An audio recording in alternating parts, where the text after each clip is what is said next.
Good evening. I'm Lisa Broom with the CBC Evening News. In our top story tonight, after decades of failed attempts to broker a fishing agreement between Barbados and Trinidad, a former CARICOM diplomat is suggesting that it's no longer needed. In fact, former ambassador to CARICOM, Robert Bobby Morris, says the arrival of the sargassum seaweed has all but chased away the flying fish. He believes, however, there is a way Barbadian fishermen can legally cast their lines in Trinidad waters. If you want to fish in Trinidad waters, all you have to do is to form a CARICOM company registered in Trinidad, and they can't stop you from fishing. You don't need any fishing agreement. In the old time days, those days are past. So if these fellas want to go and fish in Trinidad waters, form a company. What do you think Massey and all them doing in Barbados? They are registered as CARICOM companies. So you can't stop them from coming here. And they have to be treated just like a Barbadian company. So that's where we are. Mr. Morris was speaking during a DLP branch meeting at the St. Christopher Primary School. For more than an hour, Mr. Morris defended the government's performance over the past term while heaping praise on several government ministers. Mr. Morris, who is heading the campaign for DLP candidate for Christchurch East, Dr. Dennis Lowe, in the upcoming general election, also provided party followers with an update on Dr. Lowe's health. He asked me to bring greetings to you. He wants you to know that he is recovering and he intends to fulfill his duties. He's asking you to hold faith with him. And he knows that you will say yes. Will you say yes? Yes. You will hold faith with the doctor. Barbados Water Authority workers staged a work stoppage today. When CBC visited the BWA's headquarters in the Pine St. Michael, scores of workers were observed standing around or talking in groups. Union representative Carl Boyce was quick to deny that the workers were on strike, saying only that there was a meeting this morning. Well, CBC understands the meeting pertained to back pay, and General Manager Keith Roy Halliday was expected to provide workers with an update on when they can expect to receive their money. However, as one worker explained, Mr. Halliday had so far been a no-show. We at the Barbados Water Authority are here awaiting on the General Manager in connection with our back pay. But as far as I gather, we have not seen him as yet. We're just waiting for you to come to get an impact already what is really going on. Since the last meeting, what was promised to y'all? Our back pay, and up to now we still didn't get it. So that's why we're out here this morning waiting to see what is going to go on. So you're not on strike, you're just waiting? We're just waiting, we're not on strike. Well, when contacted for comment this morning, Mr. Halliday confirmed knowledge of the meeting, but declined to say more until he had been fully briefed. And efforts to reach him later in the day for an update were unsuccessful. Outstanding appointments and the fate of the Teacher Services Commission are among some of the issues teachers would like Prime Minister Fundle Stewart to update them on. BUT President Pedro Shepherd says those appointments relate to the teachers who qualified but were not included in the cohort of 749 that were appointed between 2006 and 2007. We all heard the Prime Minister and Minister of Civil Service publicly announcing all public officers with 3 years of continuous service and, I assume, the requisite qualifications will be appointed by March 1st of 2018. All now, we are still awaiting word on the appointment of those teachers of whom I just spoke and the teacher aide. Well, just a quick correction, that was 2016 and 2017. And despite mixed reactions from his constituents, Mr. Shepherd says steps are being taken to improve the union's relationship with the Ministry of Education. I am still yet not satisfied with the level of engagement, but that is a work in progress. The challenge there is that there seems to be some undercurrents which shall be addressed in the next year. The strategy has been to be less combative and to seek solutions through dialogue and healthy discussions. I know that this approach has not gone down well with some members who believe that the union needs to be more aggressive and to call on its members more often. Meantime, the union says it is still awaiting a resolution to the 2-year-old matter of some of its members' pays being docked. Back in 2016, some teachers did not receive their monies after they attended a union meeting instead of turning up for work.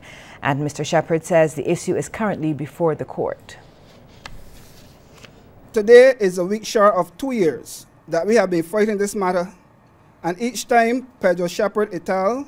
Versus the Permanent Secretary, Ministry of Education is set for hearing, the case is adjourned either because the judge is acting or only doing case management. To date, we have had 4 adjournments, and the next date set for hearing is May 13th, 2018. Well, there is a growing anti-union attitude among some employers in Barbados, which workers can only overcome with a united stand. This assertion from newly returned president of the Barbados Secondary Teachers Union, Mary Ann Redmond. Speaking on the CBC radio program In the Spotlight, the BSTU leader is encouraging workers to show even more committed support for their trade unions to safeguard their interests. Workers cannot allow employers in this type of environment in which we are trying to operate to browbeat them and cause them to lose the rights that already exist, either in the law or through customer practice. Because employers are demonstrating more and more that they are about not fulfilling those rights to workers. And we can only have what has been fought for and won already upheld through the strength of each individual worker acting in unity. We'll take a break here, but when we come back, there's more news, so stay tuned.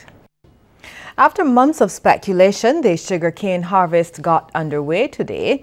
Well, it's underway, but that doesn't mean all the controversy has been settled. CBC's Shane Jones reports. After a full week of negotiations, the 2018 sugarcane harvest has finally started.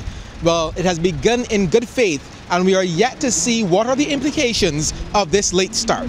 Chairman of the Barbados Sugar Industries Limited, Mark Seeley, told us the harvest start was only given the nod after an agreement was reached on arrears owed to cane farmers late last week. We met with the Permanent Secretary, Minister of Agriculture, BAMC and BCIC, and we had very good discussions regarding the expanding amount of money that is owed for the 2016-2017 crop. They offered 60% of that, with the balance to come shortly, and we are expected to receive the 60% or $5.3 million of the outstanding $8.9 million this week. While Mr. Seeley said the price for this year and 2019 as well as cane planting incentives are still being negotiated, he thinks the right decision was made. We felt it was the right thing to do in terms of the workers and the sugar industry, as well as, Barbados, because it's such a late start.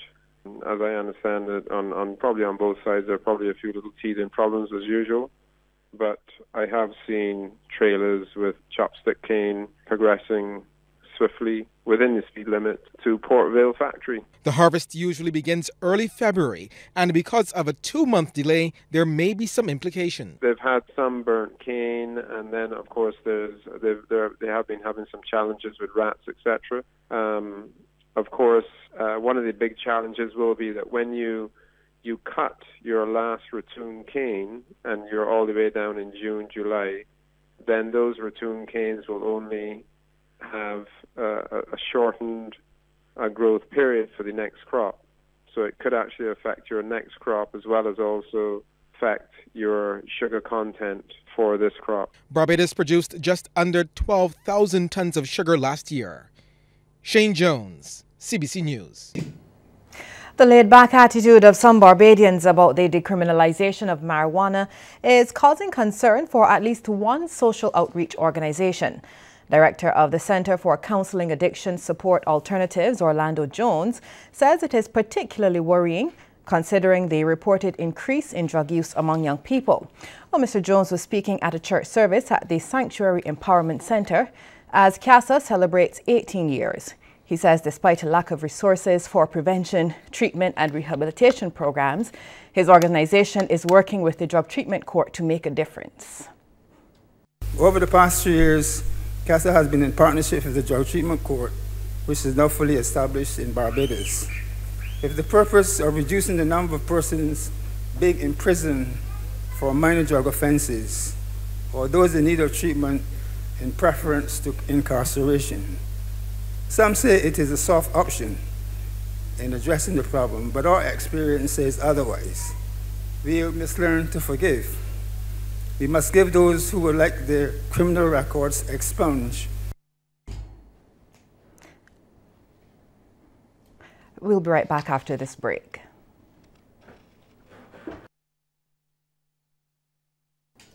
Well, Barbados should consider setting up a Bridgetown City Council. The suggestion was made by the Democratic Labour Party candidate for the city, Henderson Williams. He says its mandate will be similar to that of the Castries City Council in neighbouring St. Lucia. Certainly a council that is focused on, improving, the city and putting initiatives in place, be it funding and whatever, to work towards that direction. Maybe they employ people to clean Bridgetown. Yeah, certainly clean Bridgetown, clean the, sanitation has its job cut out, but if we have a secondary tier under the, the council, the city council or what have you, I believe we will get, more done. Well, Mr. Williams intends to work to change the perception of Bridgetown and its residents. This government, the Democratic Labour Party, has been working assiduously and have a physical development plan for Bridgetown, which includes the introduction of a city hotel, and that one is the Hyatt Hotel that has been stalled. So we would hope that in short measure that issue is resolved and Bridgetown Hyatt, gets the developmental thrust that is necessary, and we go full focus and full speed ahead, so that the residents in the area benefit. Still to come, a look at some of the stories making headlines across the region.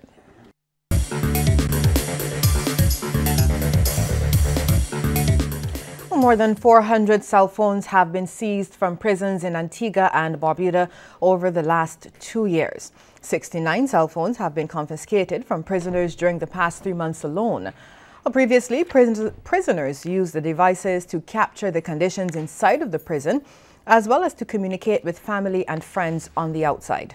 Superintendent of Prison Albert Wade notes that despite the frequent raids, authorities would have to do more to curb the entry of unlawful items into the prison. A man in Trinidad and Tobago is reportedly considering legal action against the government. This after spending 11 years in jail on allegations that he fatally shot his son in a marijuana field in 2007. 61-year-old Frank Gill has since been acquitted of all charges. According to the case made by the state, Gill's son, Italo James, made utterances which identified his father as the shooter before he died. However, the defense argued that the utterances were false and that Gill was at a friend's house on the day that his son was fatally shot.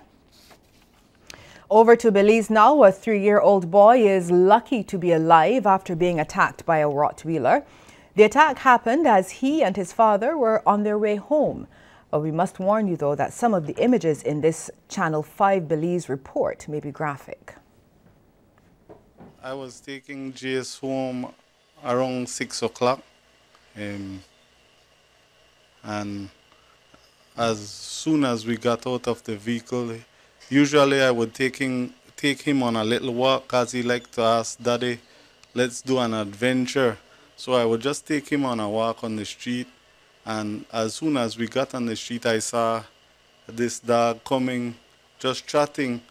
And as it came closer, it got into an attack mode. And I saw that this dog was targeting Jace instead of me. So quickly I picked him up to try to hover over him and protect him.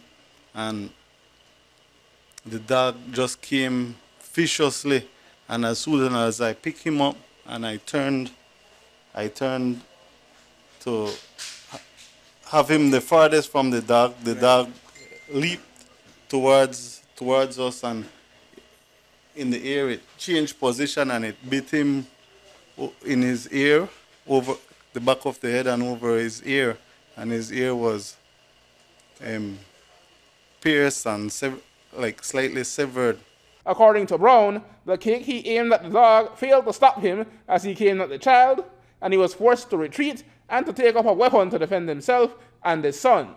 But the canine attacker was relentless and unceasing, and his owner not of much help. He attacked several times, and after I fight him off, he would run around in a circle, and then he attacked from different angles, and eventually it came from the back, because I turned my back and we were at the end of a drain, and it just into my back, and it pushed us into the drain. And there, when I fell on my knee, and right beside my hand there was a piece of board about 20 inches.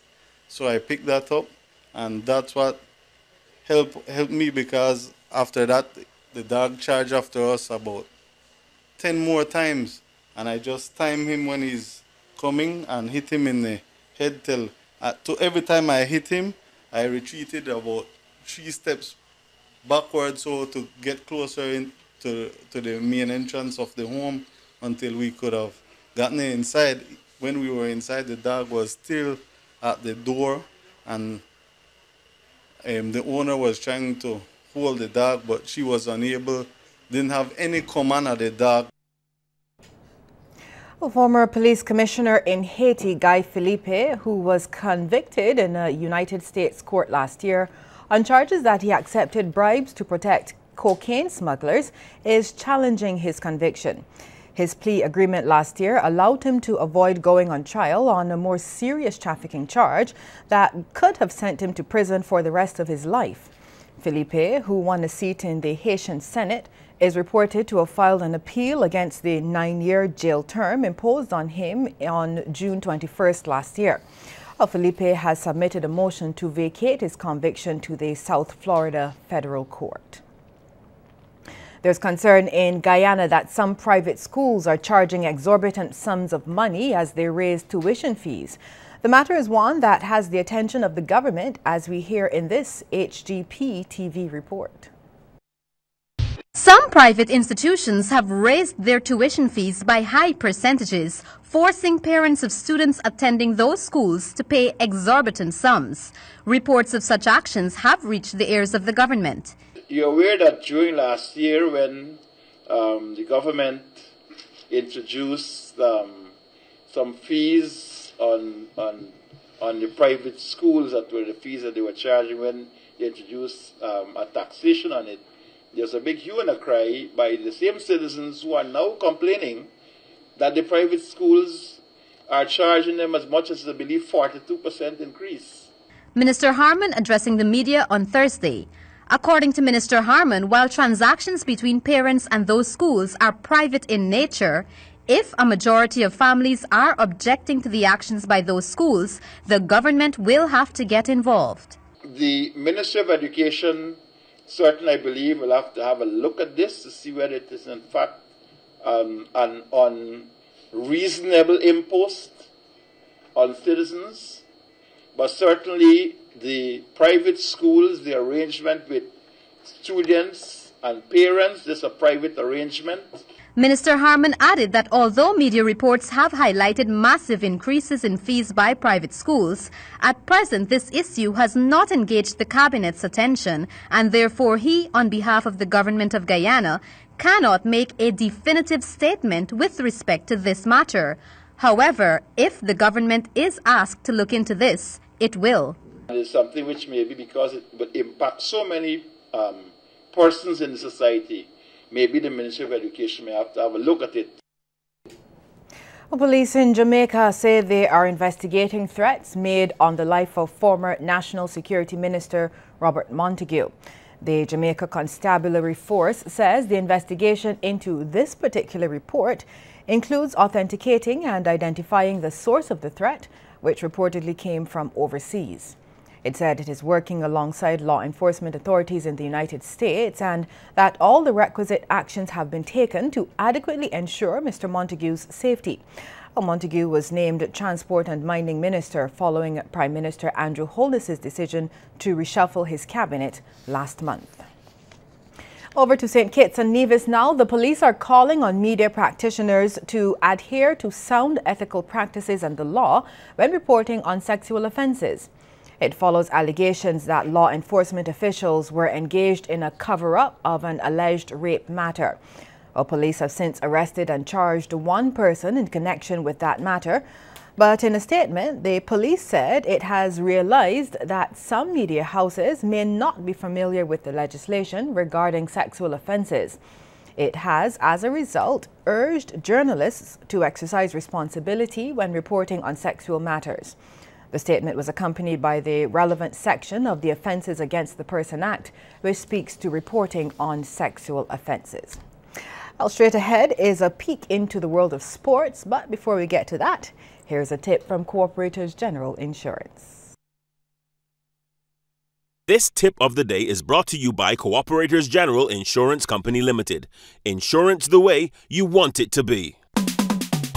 Some supplements are made in unsafe surroundings, like a basement or kitchen lab, and can be contaminated with steroids and other banned substances. This fact is brought to you compliments the National Anti-Doping Commission.